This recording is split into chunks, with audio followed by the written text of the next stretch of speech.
Kita panjatkan puji syukur pada Tuhan Yang Maha Esa atas berkah dan karunia-Nya kita dapat bertemu di Hotel Grand Rotos Magelang untuk memulai kegiatan The Fourth International Conference of Association of Theravada Buddhist Universities.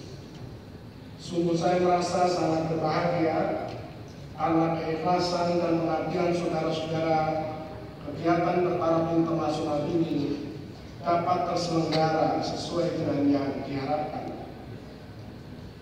Pada kesempatan yang baik ini, saya ingin mengingatkan kepada kita sekalian bahwa kehidupan masyarakat dunia semakin diwarnai dengan semangat keagamaan.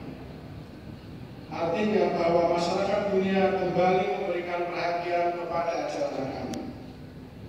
Kenyataan tersebut dapat dilihat dari perkembangan masyarakat, baik di dalam ataupun di luar negeri, yang semakin cenderung menempatkan religiositas dan spiritualitas sebagai isu-isu penting dalam pemerintahan.